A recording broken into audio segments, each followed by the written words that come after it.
Hi, I'm Rob, and in this Gems of War video, I'm going to show you a couple of teams you can use for this faction assault in the Fire Rift.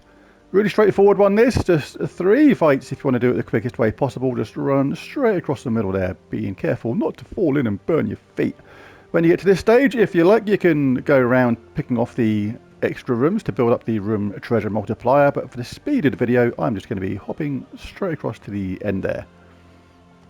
In the shop, you can grab yourself a tier 1. This will give you a potion of enchantment. But be advised, if your horde level is up to level 100 or above in the underworld, in the Fire Rift, you will have one stored already, so no need to actually buy it from here. But if you want something like the weapon at tier 4, then you do have to buy the other tiers anyway, because you do have to buy them in order. Right, now onto the fight itself. Now, I've shown this team before, but I am going to show a different team today, because this is my Invincibles team. I've literally never ever lost a battle, even on level 500 in all the factions you can use this kind of team in. It's absolutely superb. I'll just show it once on a really low level and then again on a much higher level on the actual rift itself. So the way this works is super straightforward. You use a Charleston to deal damage to the enemy, create loads of brown to generate mana for the team. You cast Mang, which eliminates all armor from an enemy, then deals magic-based damage, and then gains attack equal to the armor eliminated. So on the really high levels, it basically goes a bit nuts, because they have really high attack, really high armor, sorry, and then it gets taken away, and you get some crazy level attack. You can get 1,000 attack really easy on the higher levels. And then Gargoyle deals splash damage to an enemy, boosted by all allies' attack. So all that attack we got, it can go absolutely wild and just destroy really easily. And the devil is here. You can have two choices here really. You can either have the devil, which is really good. Don't care about the spell. It's that third trait. Inflicts a random status effect on a random enemy when an ally casts a spell. Is really good at any level of player, but particularly useful if you're a newer player, because you can repeat cast with Charleston. You can loop with her, and every time you do that, you're going to be sticking a negative status effect on the enemy, which can be an absolute lifesaver. In Geomancer for this, fantastic class. All constructs start with 50% mana, which is the whole team. You can give a random ally a random status effect. Tactician, get a boost of 3 to magic. Rock Solid is one of the things to this. Gain a barrier when matching brown gems, which we do absolutely all the time. Tree of Knowledge, gain enchant when matching green, and Fortitude. Also, if you prefer, you can swap out the devil for Zernabog. This will be a way to go if you want a guaranteed brown storm. Conjure a dust storm when my turn begins.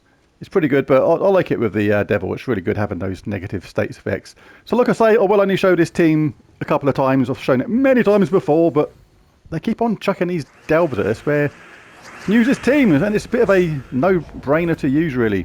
So we can cast Charleston, that charges up Gargoyle, plonk it in the troop in the middle, kaboosh. Stick on any nice medals you've got to boost up the power of your team. I'll now do this again on the Fire Rift itself on a much higher level. Level 370, show you how it works here. Exactly the same team, but way higher levels. Just show how you go about it here. Literally never ever lost as much as a battle with this team. Ever. Even on these really high levels. It's just so good. As soon as you do this, you get a barrier. So you can leave the enemy skull hits if they're there. It doesn't really matter. Every time you cast a spell, you're putting a negative status effect on the enemy. You then use your Mang, pick on someone that's got a load of armor. That's boosted up the damage of our Gargoyle now doing 188 boost. But if you like, you can hit the person you just stole that armor from with your Charleston. Get your Mang up again and do it against someone else. Now your Gargoyle was even more powerful. Boosted now 250. Put it in somebody in the middle. They're nearly dead already. And you can just use your other troops to finish off. Really easy. Usually Charleston gets charged up a lot quicker than that. Not sure if we got any of our mana stolen or not, but yeah, this is like a high level. And it's just an absolute walk in the park. But I'm not going to show that team anymore because I've shown it so many times it is crazy. But let's take a look at something different now. Alright, enough of that Invincibles team. Let's take a look at something different for a change in one of these delves. Right, the second team I've got here is a bit of a classic, but it's absolutely fantastic because Tesla deals 8 true scatter damage boosted by all ally and enemy armor. So in the same way as that previous team, Mang gets more powerful depending upon how much the armor the enemy's got. The same works again. The higher the armor, the more powerful Tesla becomes. It actually works against the enemy in exactly the same way. And the same could be said of the Shield of Erskaya.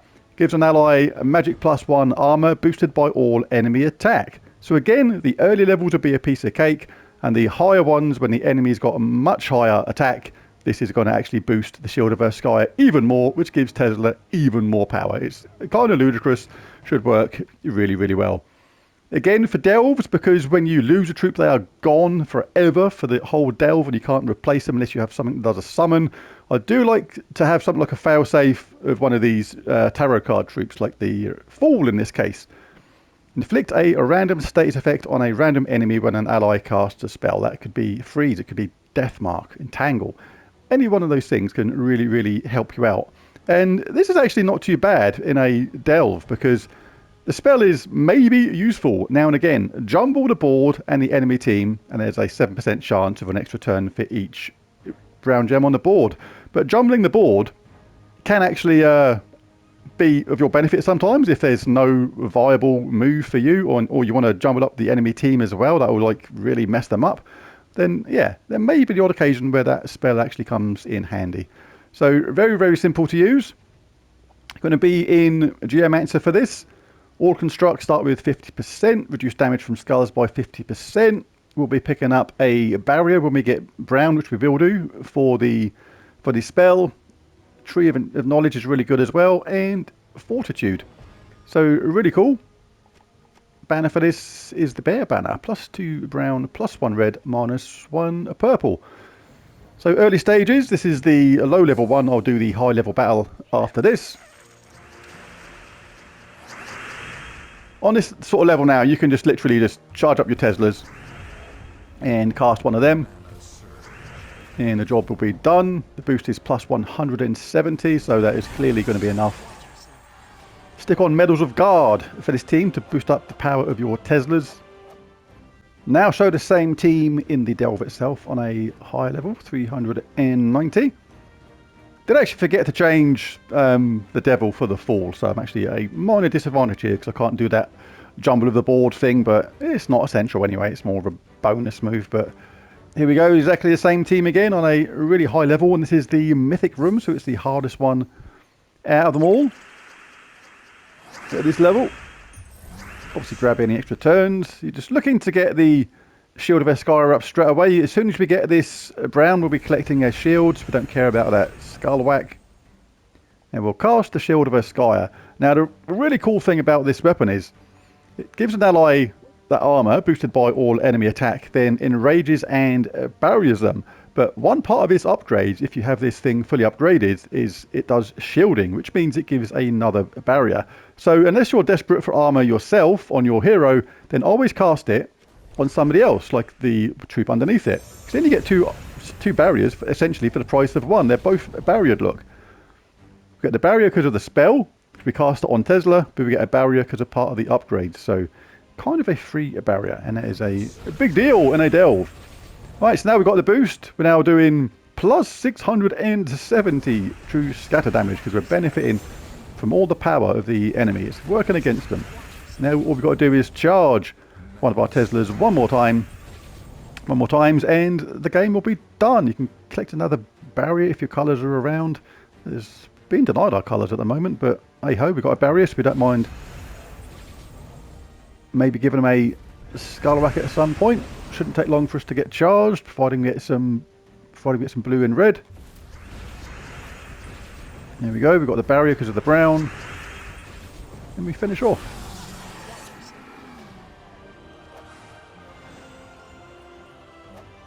Still prefer the Invincibles team overall. It's just so much fun to use, but that is a nice alternative if you I'm a little bit fed up with seeing that team because the devs keep on throwing these faction assaults at us where we can use those colours for the Invincibles team. But yeah, good alternative is Tesla.